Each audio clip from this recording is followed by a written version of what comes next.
Good afternoon, POLI students. It's 12:30 on Tuesday. Welcome to week 4. Quick reminder, you have a discussion that is due at the end of the week on Brexit. Make sure you access it on Canvas and read the online readings that accompany it so that you know what to write about and you will have some background information. So here is our schedule for the week. I need to finish up our lecture on Great Britain. Maybe I can finish it today, but I'm in no particular rush because we have the whole week set aside for Great Britain. I haven't decided what to do yet for Thursday. We have some online readings, and Zoom, of course, has the capability for breakout rooms, so we may try that. Make sure that you have the online readings completed by Thursday. What I may also do is go ahead and start the lecture on Germany. Don't worry, you don't have to have the readings done. Just keep following the syllabus, make sure that you're up to date with when the readings are due. But just to ensure that we have enough time, because I've only set aside 2 days for Germany, and usually it takes 2.5. So I might start Germany early on Thursday if we have time. Before I get started, anybody want to talk about politics? There's a lot going on these days. Anybody? Yeah, I have a question, Professor Kelly. Just the discussion that's going on about electing the new Supreme Court judge. What kind of checks and balances are there on the judiciary system, given that it could move so far to the right? That is a great question. The judiciary, of course, if we just look at what the Constitution says, it has the right of judicial review, which gives it the ability to declare laws that Congress and the executive pass as unconstitutional. Beyond that, there really is nothing else that the judiciary can do. What, of course, the executive and the congressional branch can do is overrule the judiciary branch by passing a law that will fit a constitutional criteria or simply change the Constitution. But because that is very difficult to do, there really is a counterbalance there. Because if it were as easy as Parliament is supreme, then all Congress would have to do is pass a law that says, no, it's constitutional. So it's much more difficult to do, which of course means that change can be more difficult to bring about. But if you do have an ideological judiciary, whether it be on the left, as it was, say, back in the 60s, or on the right, as it has been since the 1980s, then the court doesn't have the ability to make new laws, but it does have the ability to roll back more liberal progressive laws. And I think that's probably the battle that you are going to see, because it's inevitable that Ginsburg's seat will be filled. The Republicans have the votes, they can do it. So you're going to see a 6-3 majority now for the conservatives on the Supreme Court. So I expect absolutely rollback, probably Roe v. Wade, chipping away perhaps at the rights that have been promoted for gay, lesbian, transgender. Certainly you'll see more chipping away of voting rights. I think Obamacare probably is dead unless Congress can figure out a way to address the constitutional issues. So you're going to see some real change here. All right, thank you. Couldn't the liberal, if the Democrats want to, if they win the Senate in this 2020 election, couldn't they just pack the Supreme Court with their judges? Yes, they could. Absolutely. But they're Democrats. They won't. And the reason is because Democrats think that everybody should play by the rules, but they're the only ones who do.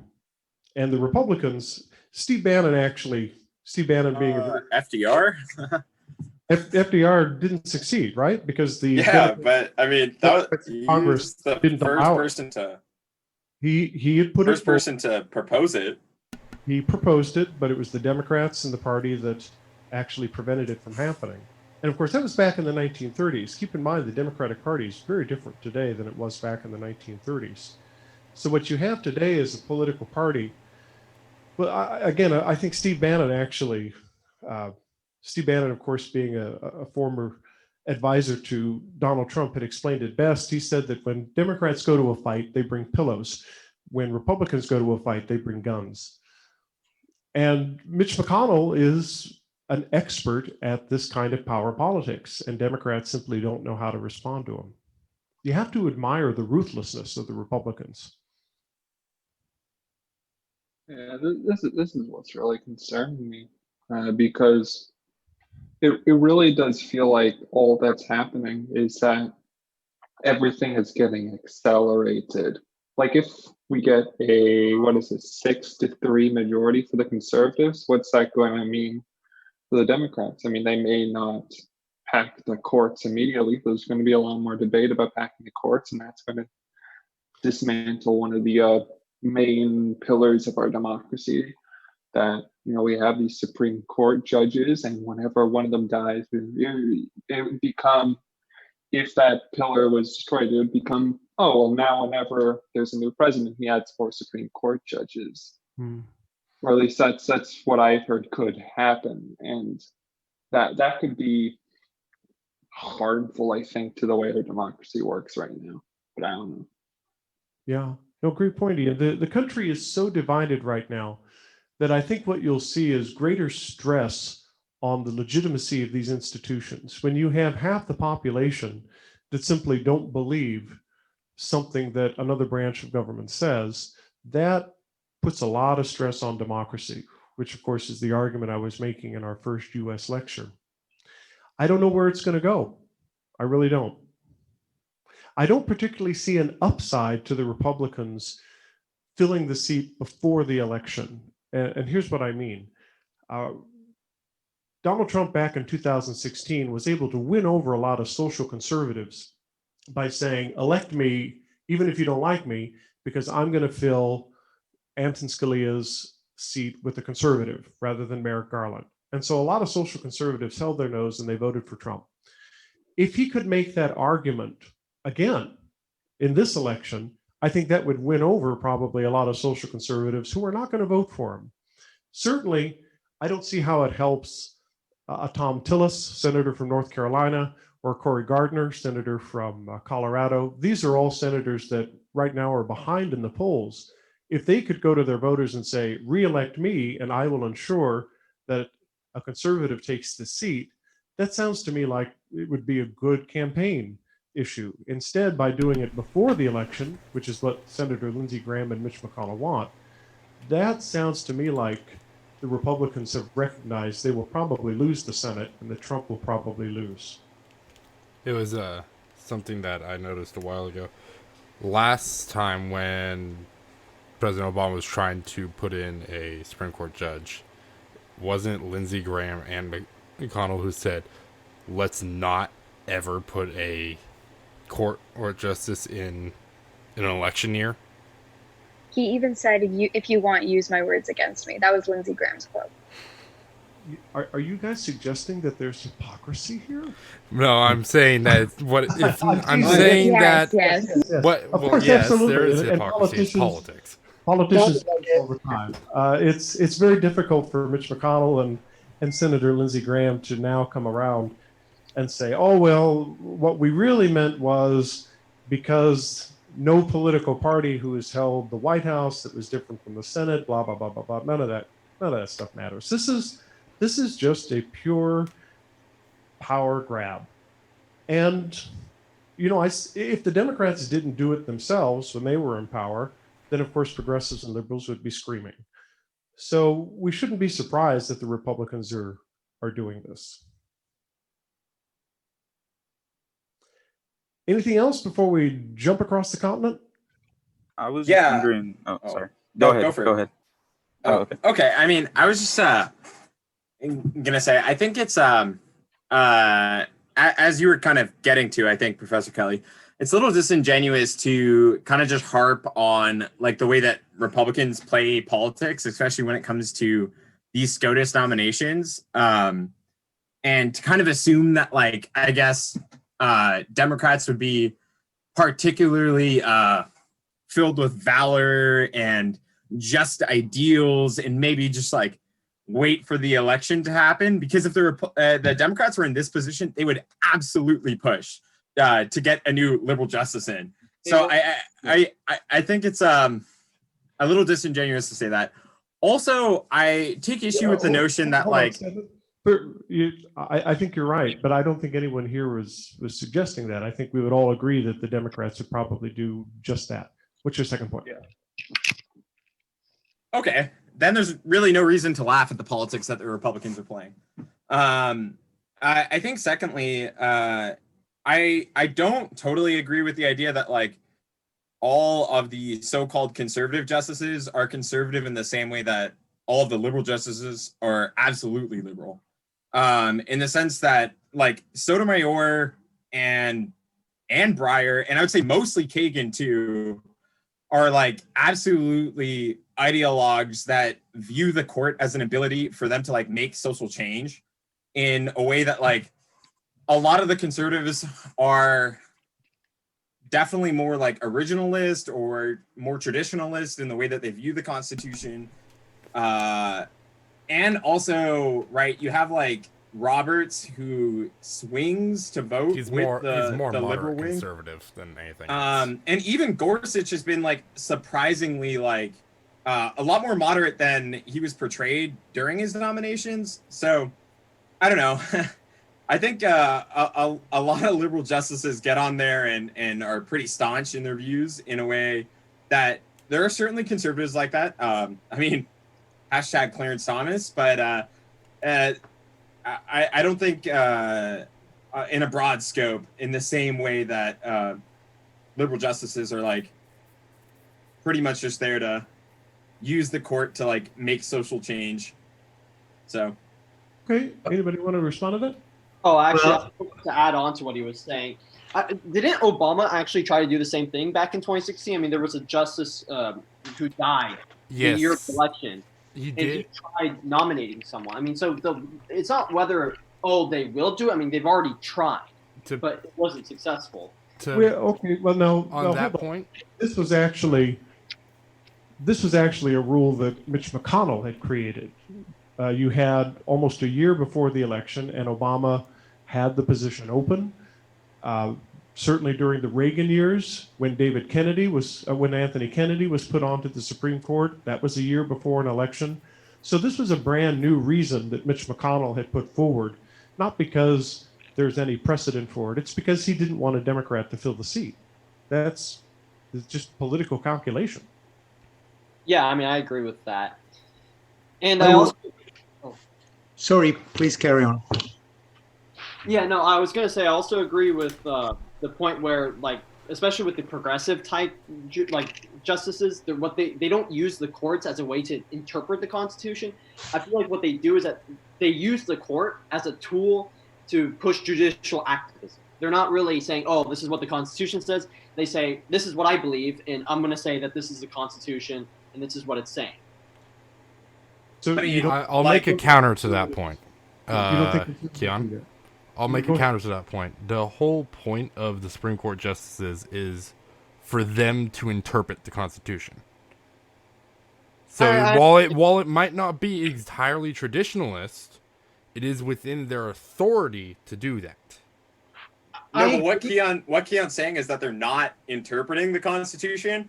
They're just like using the court as a way to like move the social change meter in a way that they're clearly not basing it on the Constitution or on like an approach to actually reading the text. Like read the Obergefell versus Hodges decision. The difference would read be the Obergefell versus Hodges decision. Hold on, just a second now. Okay, this is great. I mean, I'm really glad you guys are passionate about this. But here's the rub. What everyone is putting forward here is an ideological position. Right? We are not going to come to any resolution. If you are, for instance, on the right and you think that liberal judges are putting forward an activist position, I can assure you that those on the left are going to think the exact same thing about the right. So we're not going to come to any resolution here because this argument that you guys are having is about ideology. So great discussion. Great discussion. Let us now go ahead and jump into Great Britain and see if we can finish up today's lecture. Mr. Kelly, I just had Yes. a quick question on Sure. Britain actually with Brexit. Go. And Yeah. I was wondering if so I know that there was a lot of controversy around like the EU and Article 13 and all that, and a lot of votes were happening. I was wondering if Brexit went through, would prior EU decisions still maintain an effect in Britain, or would Parliament have to like rule them out with like law, or would those just immediately just go away? No, those decisions are only binding upon members of the EU. And now that Britain is no longer a member of the EU, nothing that the EU has said today or even in the past is binding on the UK, unless it wants to recognize it, but it doesn't have to. Okay, thanks. Okay, great. All right, good question. So, guys, we are focusing now on collective identities. Let's quickly review what we have been looking at. We've taken a look at the critical junctures and how Great Britain moved very slowly in a democratic fashion to the kind of democracy that you have today, a popular democracy. We talked about the economic policies from a pretty heavily regulated society to the enterprise culture of Margaret Thatcher, where she sought to deregulate, to the third way that Tony Blair had put forward, which he believed would be a partnership between the government and the private sector, encouraging greater responsibility on the part of individuals, but at the same time providing government funding to train people, give them better skills so that they would be better prepared to compete in the global economy. And then basically today you have chaos, all right, Brexit. I don't even know what economic policy Boris Johnson has put forward, because right now he's so focused on trying to get England out of the EU and transition into something new that we don't quite yet know what even to term this. It's not a third way, it's not enterprise culture, it's not collectivism.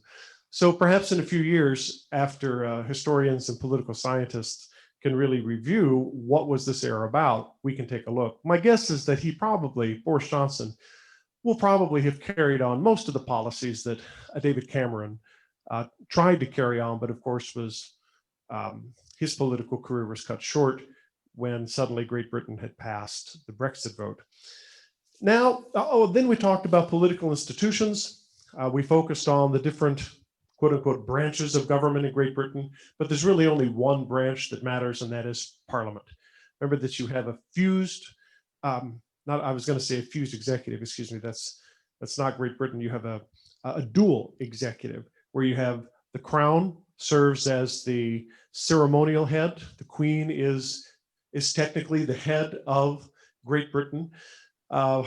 She signs all the laws, but it's all based on custom and norms, in that the Prime Minister actually is the chief executive, the one who runs the government. So the Queen is just a ceremonial head. We're going to find the same thing in Japan, where the Emperor also has that kind of ceremonial head. I don't know if the Emperor in Japan actually has to sign laws. Probably not, because Douglas MacArthur actually wrote their constitution.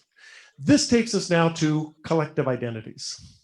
Now, collective identities, this is not something that you have to focus on for your first midterm, because your first midterm is going to be comparing and contrasting federalism to unitary systems.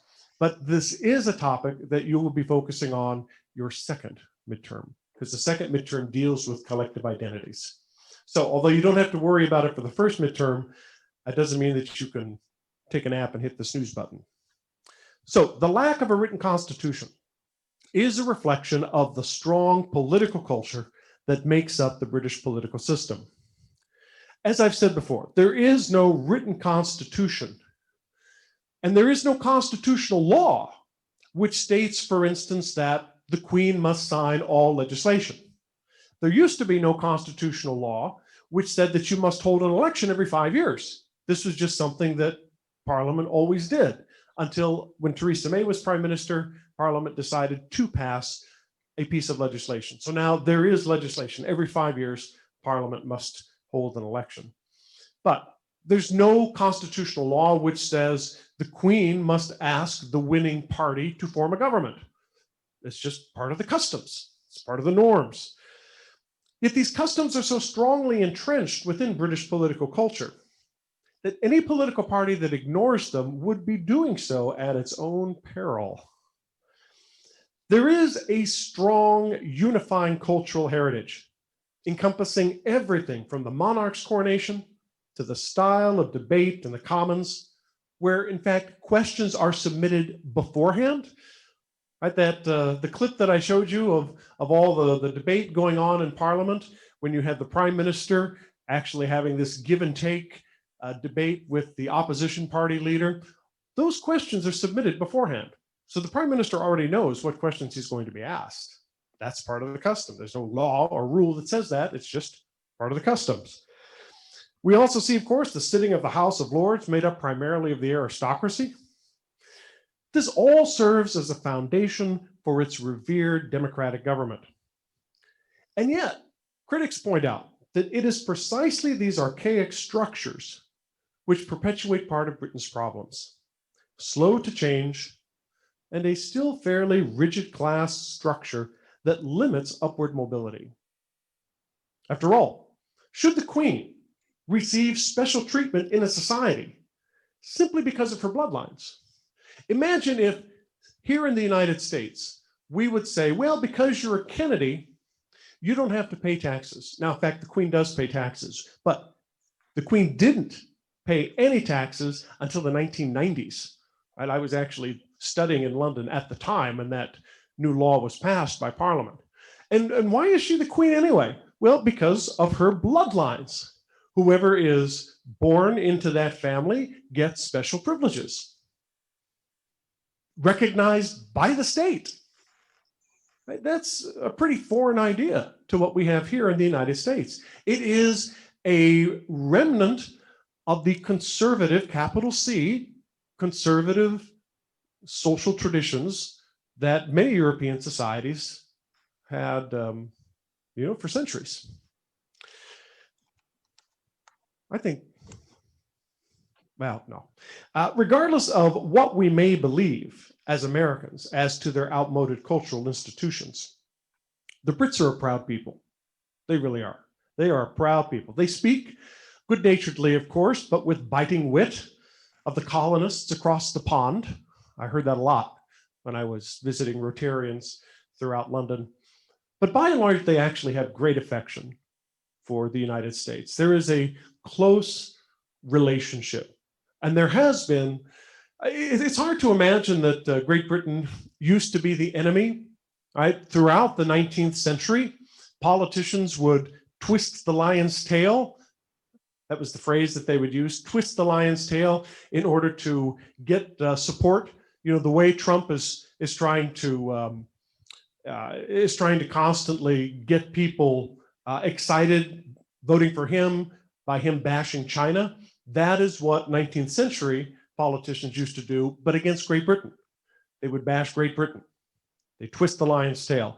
Things changed, of course, in the early 20th century under Teddy Roosevelt, who was a huge Anglophile. We do see closer relations coming between the two countries. And then coming into World War I as allies really solidified that relationship and then strengthened all the more with World War II between Roosevelt and Churchill. So the United States and Great Britain have a very close relationship. Because Great Britain is not deeply divided socially, although we will talk about some increasing racial and ethnic conflict in a few minutes, it has historically shared among its people a greater political consensus. That homogeneous society doesn't mean that there aren't ideological differences or class differences, but in terms of social and culture, you see not so much conflict in Great Britain. Once they get past, of course, the religious wars that had been sparked by Henry VIII's Reformation, once you get past that, and I don't mean to minimize it, it was horrific, right? You had terrible death on both sides, Protestants and Catholics, depending on who was in charge at the time, depending on who held the throne. But over the last 200-300 years, Great Britain has been remarkably stable in terms of social and cultural consensus. And this comes largely from the fact, again, that it is and has remained a homogeneous society. Now, this too is changing. I'm going to give you a statistic here in just a minute to show you how it's changing. But historically, homogeneous societies tend to be more stable. That doesn't mean that heterogeneous societies are bound for civil war. I mean, obviously, the United States was a pretty homogeneous society back in the 19th century, and it still had a civil war. Today, we are definitely not a homogeneous society. We are a heterogeneous society. But despite the fact that we have a lot of political conflict every 2 to 4 years, I wouldn't predict in any way that the United States is about to break up in the same way that the Soviet Union did.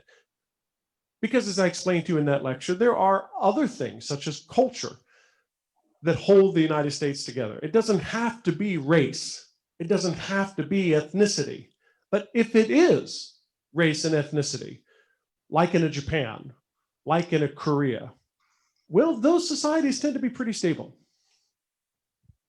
Now, this homogeneous consensus, this culture, this can also foster negative consequences. For instance, the British have shown tremendous reluctance, had shown tremendous reluctance in fully joining the European Union. Even when they were part of the EU, they were not fully integrated into it. And that's because they cherish their individuality from the European continent. Remember that the Brits see themselves as a part of Europe, but also a part of, that is, separate from Europe. Most of the EU nations today are using a single currency, the euro. But even when Britain was part of the European Union, it was not using the euro. It was using the pound. And the reason for that is because if you give up your currency, you truly are giving up your sovereignty. If you can't control your own economy, then you really aren't in control of your country. And the Brits simply refused to do that. So even when they were integrated politically into the EU, they were not integrated economically by accepting the euro.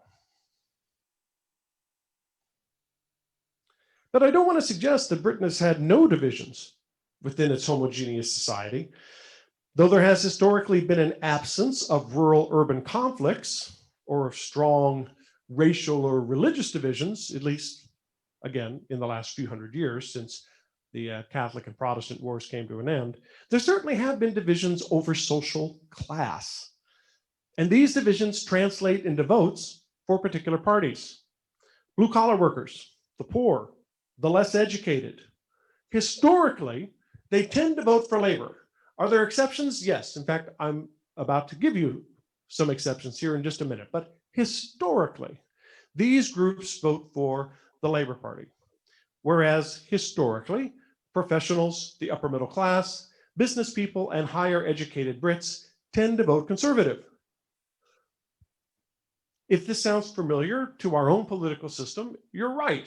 And that workers and the poor tend to vote for the Democratic Party, and business people, the rich, the elite, religious conservatives, they tend to vote for the Republican Party. Are there exceptions? Of course, there are exceptions. But historically and generally, that is what you're going to find. Yes, you're going to find a pro-life Democrat. Right? You are going to find a pro-choice Republican who may decide, I really would rather vote to keep Roe legal. And so I'm going to vote Democrat this time. Yes, you're going to find those kinds of exceptions. But historically and generally, when we are talking about categories, these groups tend to fall into these political parties. Now, here's where the exceptions are specific to Great Britain. Social class isn't always a guarantee of a vote for a particular party. Again, if you take a look at the United States, and remember, we're always trying to compare and contrast here. If you take a look at the United States, Alabama, the reddest of the red states in the South, but Alabama also has very high rates of poverty. It has very high rates of teenage pregnancies, which means you have a lot of abortions. So it is rather interesting that you have people who should be voting for the Democratic Party because of their at least economic interests, but are instead voting for the Republican Party. And that's largely because there are social conservative issues that Alabama voters find more important than economic issues. That's why Marx was wrong, right? Marx said, oh, it's all about economics. People always will act on their economics. No, they don't. Sometimes they act on religion. Sometimes they act on a racial identity basis. Can you say Sometimes that they they act were? on culture. Hold on. Sometimes they act on cultural. Yes, what's your question? I mean, couldn't Marx just say that those Alabamans aren't like class conscious? Yeah, he would try to rationalize it by saying that they have a false sense of consciousness. But the fact of the matter is that Alabama isn't on the verge of revolting. I mean, there's not going to be any communist revolution in Alabama. I'm pretty sure of that, even if you brought in true consciousness. So Marx just couldn't accept the fact that there was anything else other than economics. But history tells us differently.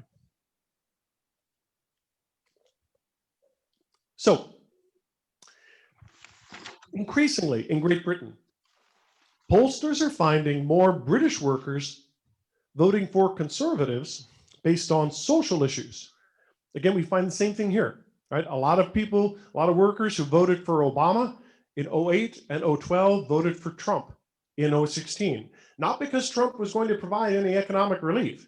I mean, it's hard to believe that even these people thought that a billionaire was actually going to be able to bring about economic relief.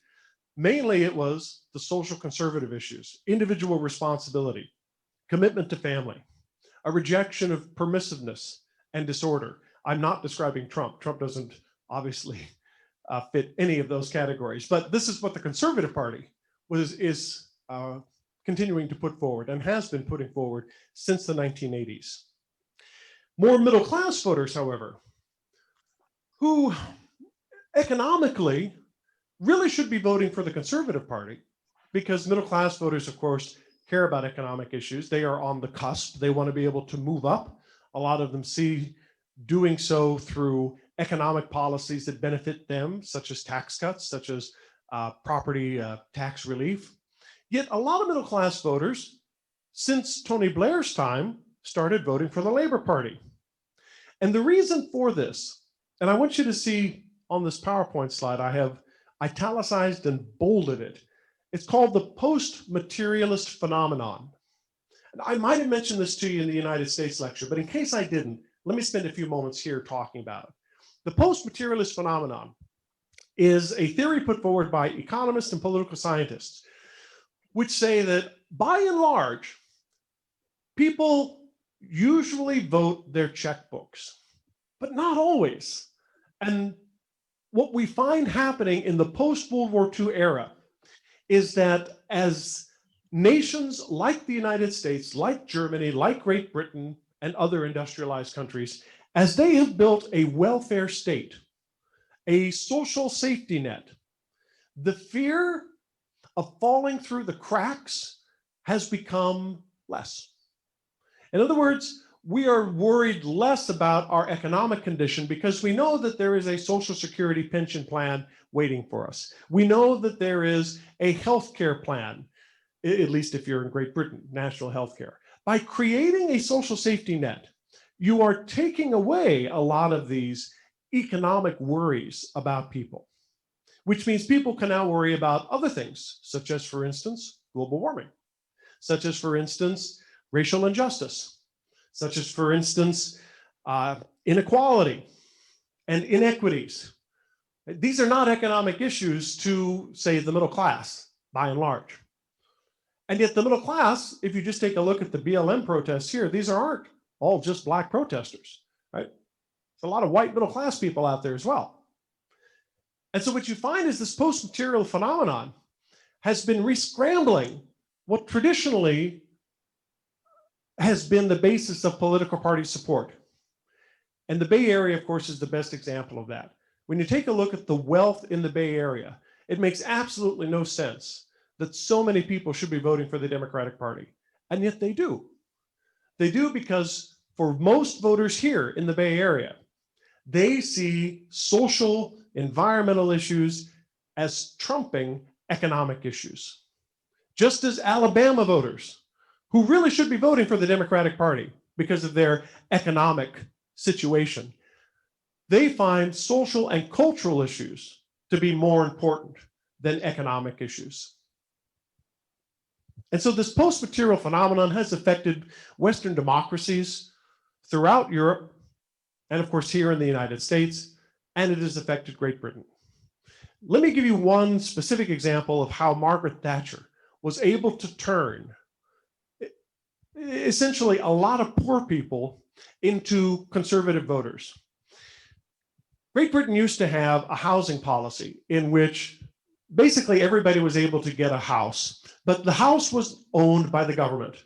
It might be the national government, it might be the local government, it doesn't really matter. But remember, in a unitary system, the national government makes all the rules. What Margaret Thatcher did was she made these homes available for ownership so that now poor people could afford to buy their own home. And if you want to turn a population into a Republican voter, give them property. Give them property. Right? Many of you are young, many of you are Democrats. That's because you haven't really started paying taxes yet. Once you get a job and you realize, oh my God, I had no idea how much the government takes, that's not a guarantee that you're going to start voting Republican, but it is a guarantee that you're going to think differently about government spending once you see how much the government takes out of your paycheck. And so Margaret Thatcher was very effective at promoting social and cultural issues and giving an economic incentive to poor people, both for the Conservative Party, the Entrepreneurship Party, the Enterprise Culture Party. We're going to help you get your own house. These were very effective, very effective. Now, does that mean that all poor people in Great Britain vote for Labour and all of the rich, socially conscious people vote for the Labour Party? It does not. The post-materialist phenomenon doesn't mean that everything has been reshifted. But on the margins, it certainly has. By and large, the Conservative Party still tends to be strictly influenced by upper class, and the trade unions, though not as strong as they used to be, still remains an important constituency of the Labour Party.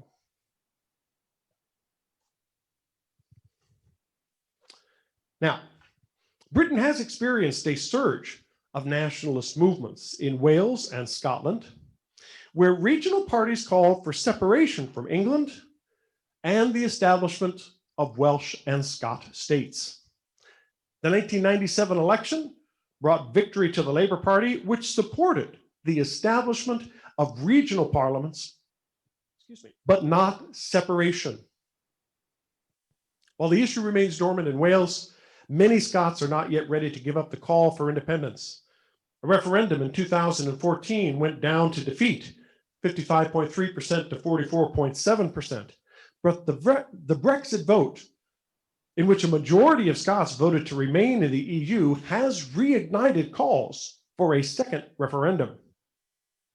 Now, let's go back to the first midterm question here. What do these regional parliaments actually do? They don't have independence. I don't want you in any way to think or to tell me on your midterm that they have independence. They do not. They do not have sovereignty. Right? Sovereignty is right to rule. Scotland is not a sovereign nation. Scotland is part of Great Britain. But they do have, you could say, limited sovereignty. These parliaments give rights to govern, for instance, education, building of roads, the ability to tax their populations to implement their own social welfare programs. These regional governments have all of those powers. But please, please, please remember that what Parliament gives, Parliament can take away. Just as Margaret Thatcher back in the 1980s told city councils, you cannot raise taxes in order to implement social welfare programs that I'm trying to cut through the national government. Parliament, if Boris Johnson wanted to, could say to Scotland tomorrow, your parliament is dissolved. Now, I'm pretty sure that you would have fighting in the streets if that happened, so I don't expect it to happen. But Parliament has the power to do that. It's important to mention that in your midterm, because that is an example of unitary government. Donald Trump can say to California, if you implement the 1619 program, we're going to cut funding for education. Well, California has pretty much said, F you, Mr. President, you don't give us enough funding in education that we even care.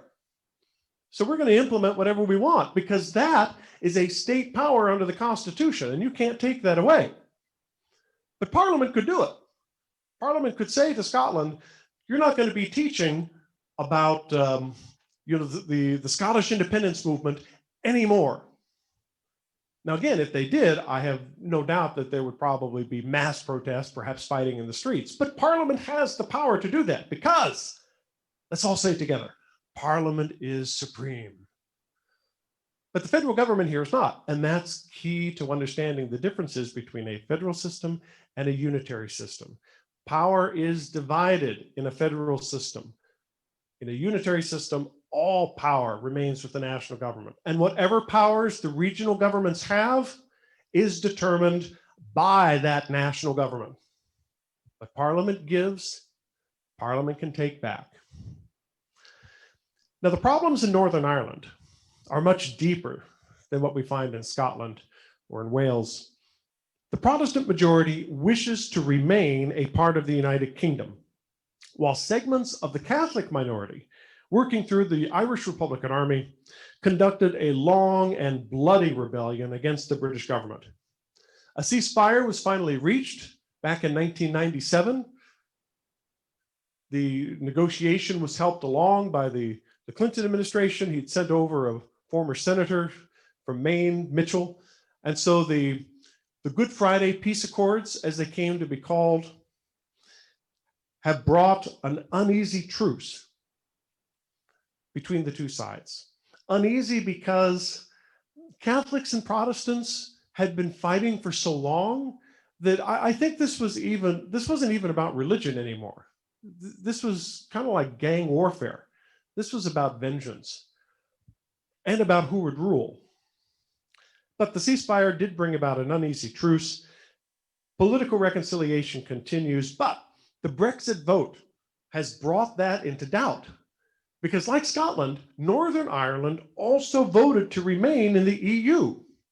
And this remains a huge, huge issue because if Great Britain has pulled itself out of the EU, if Great Britain wants to control its borders as to what comes in and what goes out, how can you have that with a Northern Ireland that wants to remain part of the EU? Well, it can't. Right? If Northern Ireland is going to remain part of Great Britain, it cannot remain part of the EU. But Northern Ireland would like to have its trade ties with the EU, not in terms of currency, but in terms of trade, which means that the ports are going to be open. It's essentially a back door into Great Britain. And that's what Boris Johnson is trying to prevent. And this is creating problems because the EU has said, we've already negotiated this. And Boris Johnson said, well, I've changed my mind. This is the law that he's pushing through now to essentially change that negotiation. Even the Democratic candidate Biden has come across and said, Great Britain, you really should follow what you've already negotiated. So it could become a political issue here in the United States as well. Why? Because Biden wants to get the Irish vote. So this isn't done yet. Some in Northern Ireland have been calling for the unification with Belfast, the Republic of Ireland. I don't expect that to go anywhere. I think the only ones who are using Brexit as an excuse to unify with the Republic of Ireland are those who have always called for a unification with the Republic of Ireland. So I don't expect that to go anywhere. Now, as a homogeneous society, Great Britain traditionally, historically, has not been rocked by racial divisions in the same way that, say, the United States has been. But like the United States, Britain has a history of racism. All right, it's still there. I gave you the example that I encountered from older Brits when I was speaking to them in Rotary clubs. That view is not shared, I should say, by younger Brits. And I'm sure many of the older Brits that I had met back in the 1990s have probably passed on. But we can still see racial conflict brewing within the country. While once largely confined to the colonies, racial intolerance has been creeping into the home islands as immigration has increased since the end of World War II. In 2014, the non-white population of Great Britain was 14%. By 2050, it is expected to be as high as 30%. So 1/3 of the population will be non-white. This increasing number has brought social tensions in Britain, which has experienced race riots in the 1980s and in 2001. Of course, these riots are never just about race. They're never just about ethnicity. They're almost always also about economics. Economics always plays a part in race riots. Even here in the United States, I couldn't give you a single example of a race riot that didn't also include concerns, protests about economics. But it is clear that this tension is not decreasing in Great Britain. And I think I have some clips to show you. Yeah, these were some riots that happened a few years ago in London. Let's take a look.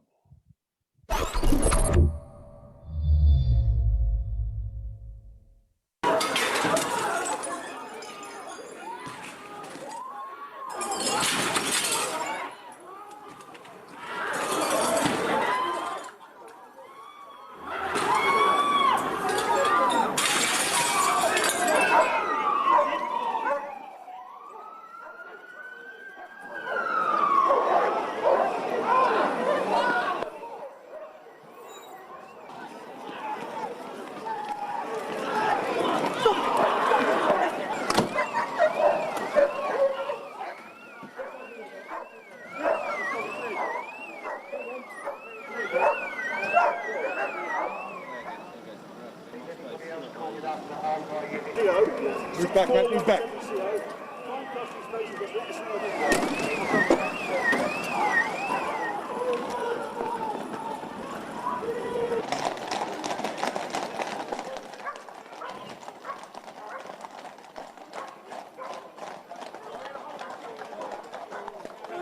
Chaps, can you move right back? Move back, clear the area, please. Clear the area.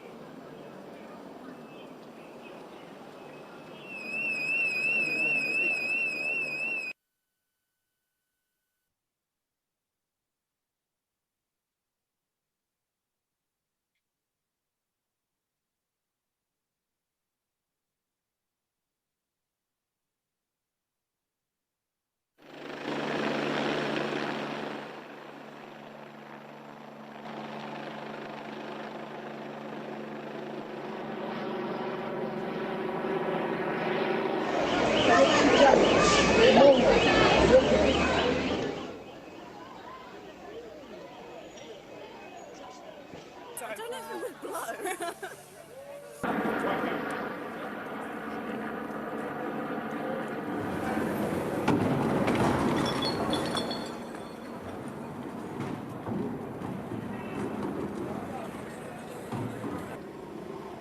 Slowly, slowly. Slowly, slowly. Smile, boys.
That they have riots playing off. They're coming under sustained attacks from bottles and other objects. The situation that's unfolding there. You can see that bus ablaze just in the background on the high street, as well alight.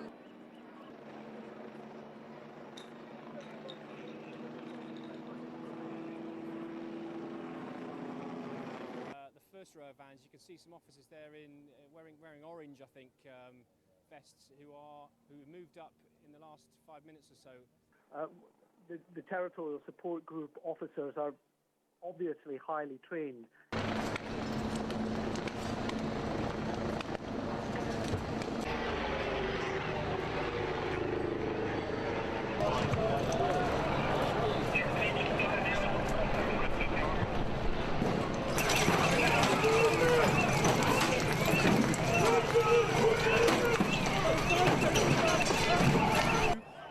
More trouble ensues. The more police that arrive, the more aggressive people are becoming.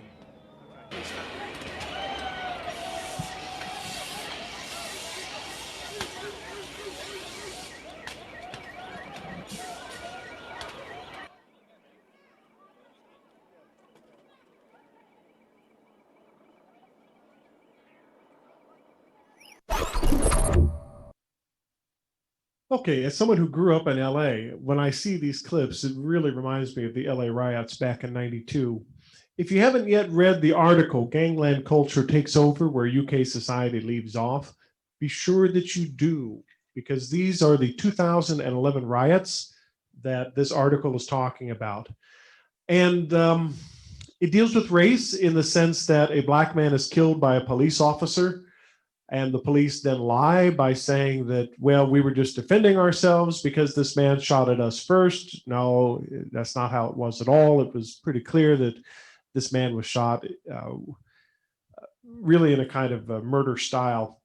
And so that's what sparked the riots. But the fact that you see these people attacking the stores, looting, shows that this is more than just about race. It's also about economics. And that's why it's important to read that article, because this article really details very well, I think, why we see the looters doing what they did. And that it's not even so easy to put this in a white, non-white context, because during this time, while you had Harrods being burned and, you know, expensive stores in Chelsea being torched and looted, you also had just local mom and pop stores in suburbs of London that were being looted, that were owned by Indians. And these Indians were trying to protect themselves. Again, reminding me of how Korean shop owners back in '92 in Los Angeles had to take guns to protect their stores because the police were either not around or had just given up on trying to protect the businesses within the area. And so to many Brits, these Indian storekeepers became the heroes. So it's not always so easy to claim, well, this is just a race riot, black versus white or white versus non-white. It's more than that. So make sure that you read that article. Oh, one more thing. Oh, yeah, go ahead. Question. I just had a real quick question on.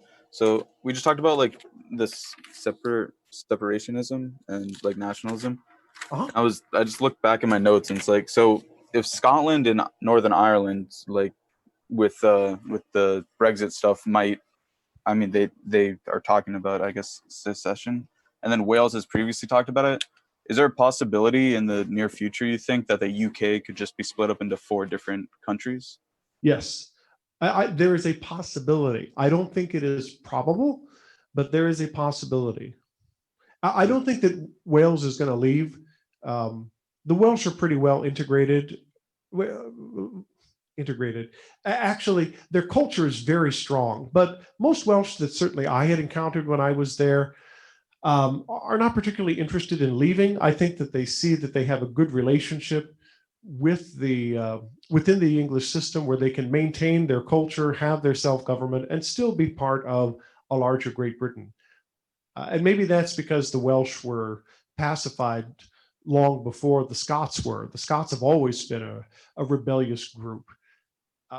But even if Scotland voted to secede, there's no guarantee that the government in London is going to say, okay, we'll see. I don't know what would happen if London said, well, thanks for your opinion, but you are not seceding. I don't know what would happen after that. Thanks. Okay. All right. So how are we doing on time? We're doing good on time. Let's move in to Brexit. Let's discuss the political challenges that the United Kingdom faces in the future by focusing our attention on the 2016 Brexit vote. As I told you at the beginning of the lecture last week, the British are always predictable because they are very traditional, which is why the Brexit vote was so un-British. Nobody expected it to pass. We begin with the following questions. What is the European Union anyway? Well, I could give you a long history about the European Union, but it's not particularly relevant to what our topics are here. So let's just cut to the chase. What we refer to the EU today was formed back in 1993, and over the years has developed incredible powers that bring into question the sovereignty of member countries. So let's take a look at how the British explain this in a way that is just so British. I think you'll agree. The European Union. Confused? Here's how it works. We'll start with the European Commission. It's the powerful civil service of the EU, the engine room, if you like. It's run by 28 commissioners, one from each member country. It administers much of the money that the EU spends. But this is also where new laws are born. It's political. The Commission is based in Brussels, in this glass and steel building with lots of flags in front of it. Next, the European Parliament. It's based in Brussels, in this glass and steel building, but sometimes everyone goes to this glass and steel building in Strasbourg instead. Members, or MEPs, sit here. There are 751 from all over Europe. Parliament started as an underpowered talking shop, but has become a serious player, voting on nearly all the laws proposed by the European Commission. There's more. The Council of the European Union. It's where the governments of the 28 member countries have their say. Representatives of said governments meet in this building in Brussels. Sometimes all the leaders meet here to give political direction to the EU. Generally, there's a deal at the end. It's usually a compromise. One more thing. There's the European Court of Justice. It's there to make sure everyone sticks to the rules and follows the laws. It also sorts out squabbles between the Commission, the Council and the Parliament. It's in Luxembourg, and it looks like this. And in a nutshell, that's how the EU works. In a nutshell. So, when we are defining the EU, it is neither a federation nor a confederation, but rather it is an association of states, as I write here on the PowerPoint slide, who willingly agree to be governed by certain negotiated upon rules while still maintaining a level of national sovereignty. It is a really new kind of creation. A confederation would be that all of the member states, well, I think the best example of a confederation I can give you would be the Articles of Confederation. Before our Constitution, you had 13 states which essentially govern themselves. And they came together in a loose political confederation to call themselves the United States. So the United States was a country, and it had a national government that could do some things, although not much. But the 13 states pretty much were sovereign. They governed themselves, but they still submitted to a larger political entity. We see the same thing in Switzerland. Switzerland also is a confederation of many different states, which essentially govern themselves, but submit themselves to a larger political entity of a nation called Switzerland. That's not the EU. So the EU doesn't really fit that confederation model. It's similar in that you have member states that are sovereign and rule themselves. The difference is that the EU is a totally voluntary organization. Nobody has to be part of the EU. You could simply ignore the rules that it makes. Now, if you do, there could be consequences. You may be thrown out or forced to leave, or may decide to leave on your own.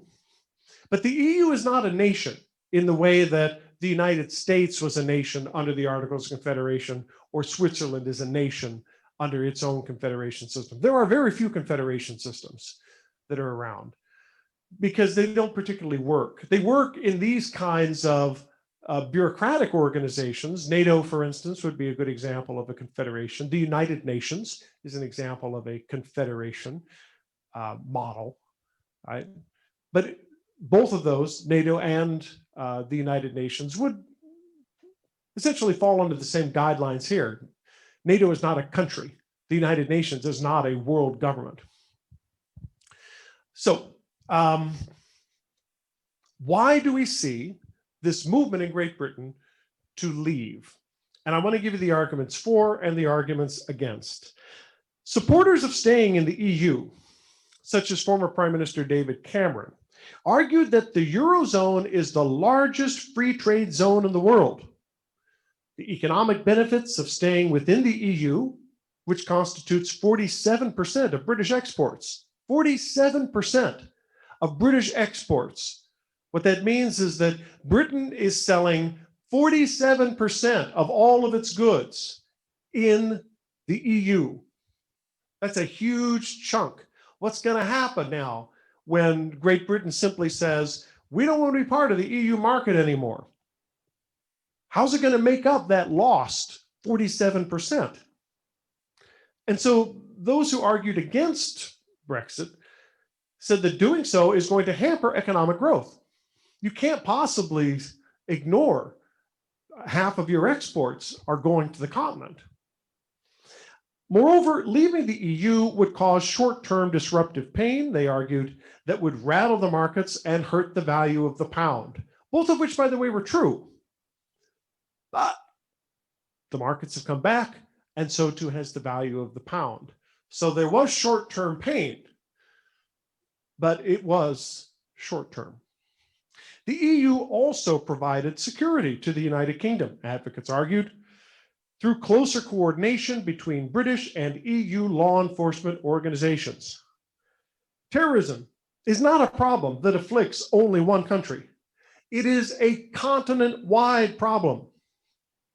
Moreover, in recognition that Great Britain is not the world power that it once was, EU membership amplifies the UK's influence in the world by working through a body that has a larger international voice. What's going to be more effective? Great Britain working through an organization that controls the continent, that doesn't control, but that represents the continent of Europe, or a little tiny squeaky voice of a once world power called Great Britain saying, this is what we think, to which the world says, we don't care. Great Britain is not the world power that it once was. Tony Blair proved that. Tony Blair hoped that by getting Britain on the side of the United States into the Iraq War, that it would once again show that Great Britain was a world power to be dealt with. And what happened? Great Britain left Iraq basically with its tail between its legs, and Tony Blair practically being forced from government. Great Britain was once a world power. It is not today. And so by leaving the EU, it actually makes itself, according to arguments, this isn't necessarily Tim Kelly's argument, but according to arguments against Brexit, it actually makes itself weaker on the international scene because it is not working in conjunction with allies who are going to be more powerful with the voice of the EU. In other words, it's going to marginalize Great Britain. That's the fear. Will that bear out? Well, we will see. My own guess is that, yeah, probably it will. Great Britain is not a world power. I hesitate to even call Great Britain a great power. I love Great Britain. Don't get me wrong. I love the Brits. But in terms of world power influence, no, not really. It's not there anymore. Well, it might not have like, obviously the economic power that it did like pre the World Wars. I mean, it's still on the UN Security Council because of World War II, and it's still part of G8. So I don't know. It's not like it leaving the EU totally diminishes its voice to a pipsqueak, Like it definitely still has these other avenues, I think, for international importance, regardless of its economic prowess. Okay. Yeah, it's a good point. I would also say that France is on the UN Security Council, but I don't think that would make it a world power, right? No. I don't think it makes it a world power. I'm not saying Britain's a world power. I'm just saying I don't think they're like a nobody. I don't think it's like they're a random country. Is my point. They're not like just a random member to the UN now. Mm-hmm. So yeah. Okay. Thank you, Stefan. All right. So what are the arguments for Brexit? In contrast to these arguments against, there were 3 arguments made in favor of Brexit that advocates put forward. First, economic concerns. Cooperation in matters of trade can have benefits. Certainly tariffs can be eliminated. Capital and workers can move freely across borders. Yeah, I mean, those are all benefits by being part of the EU. But cooperation also means that you have to weather economic downturns together. Due to bad decisions by the European Central Bank, the Eurozone was thrown into a double-dip recession with the 2008 financial crisis. Moreover, a weak economy in one country that is part of the EU, such as Greece, for instance, could affect the economies of all EU members, particularly if wealthy countries, such as the United Kingdom, are then expected to bail out those failing countries. Why should we bail them out? Greece's problems are entirely because of Greece, right? It has decided to spend far beyond its means. It has decided to create a social welfare state and subsidies and all of these things that it can't afford. And so when its economy collapses, we in Great Britain, or the Germans said the same thing, we are expected to bail them out? I don't think so. Keeping the pound sterling helped Britain to actually keep the Eurozone's financial collapse limited domestically. But the British public's confidence in the EU had been greatly shaken. Everybody was breathing a sigh of relief during the Great Recession that Britain had decided not to adopt the EU euro, because what it meant was that it could control its own economy while the rest of Europe was falling into a whirlpool, a tailspin. Great Britain, which did suffer. Certainly the Labour Party lost its election largely because of economic problems, but it didn't suffer as much. And so this was a powerful argument in favor of leaving Brexit. We don't want to be tied to this organization where member states don't take their economic responsibilities as seriously as others do, and we don't want to have to bail them out. So the economic concerns was an important argument. As I hope I've made clear in this lecture, the Brits are a proud lot who jealously guard their sovereignty. So most were never really comfortable being under the EU anyway, because of all of the regulations that the EU passes. Now, Great Britain also has a lot of regulations, but the difference is these are regulations, the Brits would say, that we put on ourselves. We don't want regulations being put on us by strangers in Brussels. Boris Johnson, the Conservative Party mayor of London, and now, of course, Prime Minister, argued that the regulations were ridiculously burdensome, such as limits on the power of vacuum cleaners or whether tea bags could be recycled. Now, in fact, a lot of the charges that Boris Johnson put forward were bogus. Right? Things like you have to double wrap a certain piece of fish. These are actually regulations that were passed in London. But there were some pretty crazy things like vacuum cleaners, for instance, that made the British public say, this doesn't sound right. Why are we having foreigners dictate to us whether we can recycle tea bags or not? Others argued that the government in Brussels was both undemocratic and unaccountable to British voters. Only Parliament should have the authority to make decisions as the people's elected representatives. And when you're in a country that says Parliament is supreme, it is very difficult for the Brits to accept that the EU Parliament should be supreme. Finally, many Brexit supporters, such as Nigel Farage of the UK Independence Party, also known as the UKIP party, and this is an online article. I want you to read about this guy. He is one crazy racist dude. He argued that EU migration policies brought in low-wage workers from poor European Union countries. Not only, said Farage, would there be greater competition for jobs and government services, but British women were also at greater risk of sexual violence because of all of these Eastern Europeans coming in. Our women's virginity is at risk.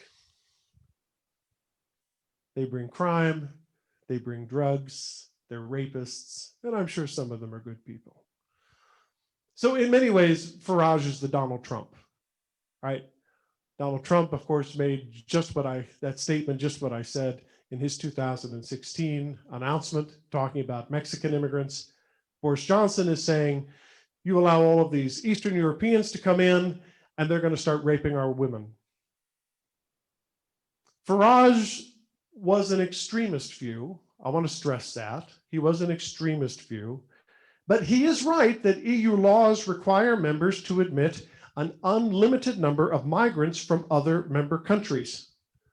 And concern was rising within the British public. In 2005, 23% of those polled believed immigration to be the top issue facing the country. In 2015, 45% of the public believed immigration was to be the top issue. A lot of this had to do with what was going on in North Africa, right? You had the Arab Spring, you had the collapse of some of these authoritarian governments that were then eventually reestablished with other authoritarian governments. You had mass migration, right? People getting in boats from Libya, for instance, and crossing the Mediterranean. All of the continent was trying to deal with this flood of migrants. In some cases, it pushed countries into a much more authoritarian direction, such as Hungary, which is why I asked you to read that article.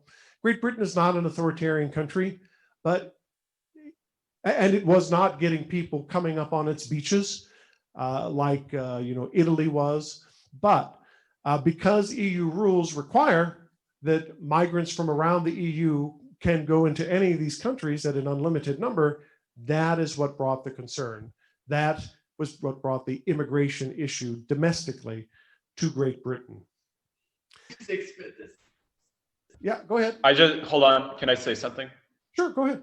Yeah, so I'm friends with a guy named Colonel Richard Kemp. He was advisor for Tony Blair, David Cameron back when he used to work there. Now he's retired, but he did work on the Brexit campaign. And I talked to him about this. I wanted to know, was this because of the migration policies? Was it economic concerns? And he made it clear. He said, no, everyone who was working for Brexit, it was mostly for independence. And like you said, they're very proud people. So we can argue over which reasons they could have wanted to do Brexit.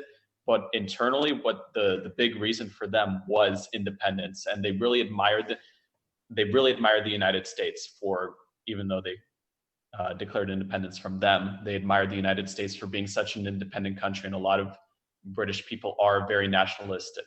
So I just thought I don't would doubt say that that's his opinion. Yeah, I don't doubt it. I'm sure he's sincere in it. But the arguments that I'm putting forward to you are not arguments that kind of came out of Tim Kelly's ass. They're No, no, I'm arguments sure. yeah, I know. I'm just teasing you, Ron. They're arguments that were put forward by the Brits themselves that I have read, and so I'm summarizing them for you. So I have no doubt Sure. that, yeah, that guy that you spoke with said, I don't know, it was about this rather than that. I'm sure he's sincere in that. You're going to find others, of course, to have a different opinion, right? I mean, I was asking him what it was like internally within the bigger movement, but I'm sure there were other arguments made, like migration, and I'm sure economics was a big part of it. Yeah. But I just thought I'd say that. I appreciate that. Thank you, Ron, for bringing that in. It's great to have, you know, that kind of firsthand knowledge that we can add to our discussion. I want everyone to make sure that they read about Farage, all right, because he was the, like it or not, and a lot of people who was in favor of Brexit did not like it. He was the face of the pro-Brexit movement. And he was an extremist. And not everybody in the Brexit movement obviously was saying we need to keep migrants out because they're going to So sorry, someone's not on mute and I can barely hear Professor Kelly. Hold on. Yeah, thanks, Maddie. Somebody's got, let's mute everybody here. So you're going to find different opinions, and that's the great thing about academia is that we can share all of these different opinions here. Can I say one thing real quick? Sure, go about ahead. UKIP. So UKIP's always fascinated me as a party, and I would definitely say they're nationalist. I just kind of I find it interesting that you term them extremist, because even as the textbook says, like in the 2014 European Parliament elections, they got the plurality of votes. They got the most votes of any British party. So unless we're going to term, like, you know, a plurality of British voters extremist, which I mean might be your contention, I don't really see how UKIP is that extreme. Yeah, sure. Voters can move from one end to the other, Stefan. I would certainly take a look at our own American history, even modern politics. Voters can go from moderate to extreme in 2 years' time. And what I would say is that, first of all, most voters didn't care about the European Parliament, which is why the vote was actually so low compared to the domestic. And those who do care are the ones who are in favor of removing Great Britain. So the higher interest you have in the issue, the higher vote turnout you're going to have from that particular extremist group. Do you mind if I add something? Sure, go ahead. Just that I remember watching a video about UKIP by someone who was previously in UKIP. And while it didn't say that UKIP was very much all around an extremist party, part of the problem with what this, according to this source, was that it was very much a one issue party. It was a very much we're going to get Brexit done party. And then once Brexit was over, it just became kind of a mishmash of different ideas, which included a lot of extremists. It's a one-trick pony, and that issue was Brexit. And so when they weren't even able to win, let's see, I think they have 1 or 2 seats in the parliament. They had expected to take a lot of seats in the last election, and they didn't. And in fact, Farage, I think, has stepped down from the UKIP leadership position that he once held, largely because he became a lightning rod. But you're right, Ian, it's a one-trick pony. And now it kind of reminds me of the Populist Party back in the early 19th century. Their issue was free silver, free silver, free silver, free silver. We need to coin silver so that we can spark inflation. And then as soon as the Democratic Party said, that's a great idea, there was no reason for the Populist Party to exist, because the Democratic Party became the party of free silver. I think Boris Johnson has very skillfully taken that issue away from UKIP by making the Conservative Party the pro-Brexit party. There's really no reason to vote for the UKIP party now. And this is what often happens with third parties. They come out strong on certain issues, and when the main political parties say, that's a great idea, we're going to adopt that, then there's no reason for these third parties to exist. Well, calling for a public vote was a gamble, but so certain was Cameron that Brexit would fail. And under pressure from members in his own party who favored leaving the EU, he scheduled the referendum for mid-2016. Despite pollsters declaring the day of the election that Brexit would go down to defeat, British citizens came out in record numbers, despite torrential rains and flooding in some areas, to vote in favor of leaving the EU, 52% to 48%. Now, the vote was only a plebiscite, which means the public is simply registering their opinion. If it were up to us, we would leave the Union. Therefore, it was non-binding. But neither the Conservative nor the Labour parties promised to overturn the will of the people. Only the LDP, the Liberal Democratic Party, in search of an issue after its drubbing in one of the recent elections, it pledged to not initiate Britain's EU withdrawal.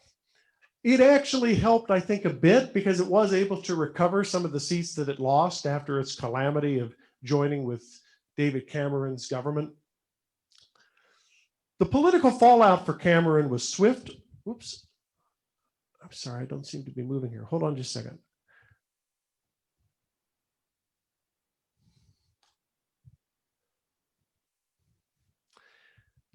So the political fallout for Cameron was pretty swift, but I need to go on to the next slide in order to show you that. So I'll give you a minute. If you're writing this down, I'll give you 30 seconds to write it down. A lot of people looked at the vote back in 2016 and wondered, is this an omen for what's to happen here in the United States? After all of the polls had been showing that Hillary Clinton was going to win, that Donald Trump was sort of the Brexit of politicians here in the United States. And what I mean by that is he had promised that he was going to break the norms. He promised that he was going to do things different. He was going to shake things up. Nobody, even Donald Trump, apparently believed that he was going to win, just as nobody believed that Brexit was going to win. But Brexit won, and by a pretty solid margin. 52% to 48% is not a close election. I mean, you could say that the country is divided, but this isn't winning by a hair.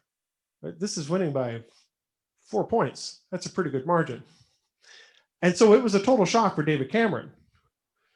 As I said, the political fallout was swift. He resigned as prime minister the day after the vote, thereby cutting short this young man's political future. The Conservative Party remains split over the issue. Boris Johnson has been trying to force many of his pro-European Union party members into supporting the Brexit plan that he's got. Theresa May, who came in to try to create her own consensus, failed. She left, she resigned, bringing in Boris Johnson, who was finally successful. And I think he was successful because the British public had simply said, enough. We want this done. And that's why it returned the Conservatives, I think, to power. Labour really thought that it was going to win the last election. And when it didn't, it was a mandate for Boris Johnson to get through Brexit. Now, Scotland, where independent sentiment continues to bubble up, voted 62% to 38% against Brexit. That's a huge margin against.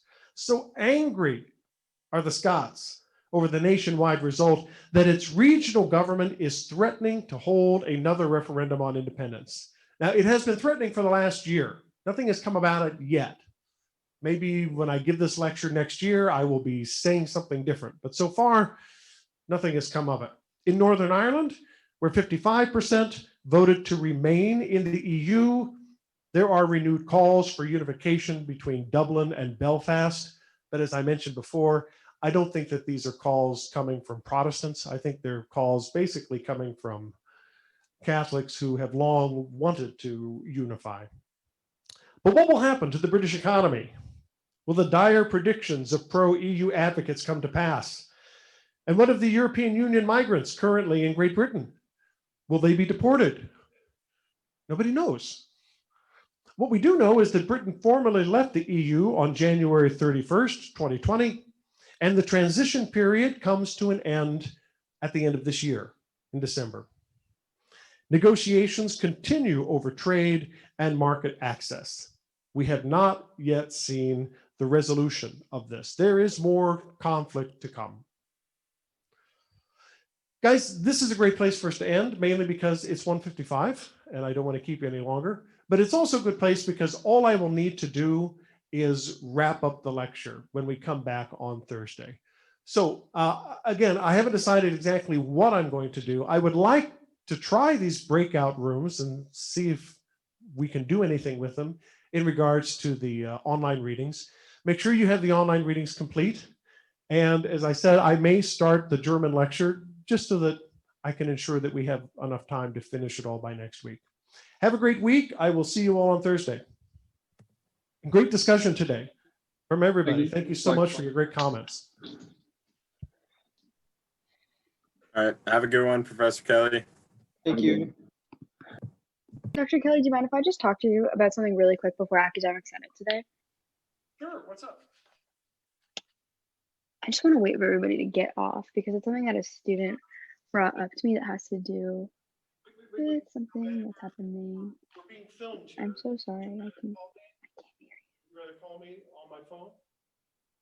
I could definitely do that. Sorry, I could barely hear you. Sorry. I'll do that now. Thanks. 10 minutes. I'll be in my office in 10 minutes. Okay? All right. See you then. Give me a call then. See you later.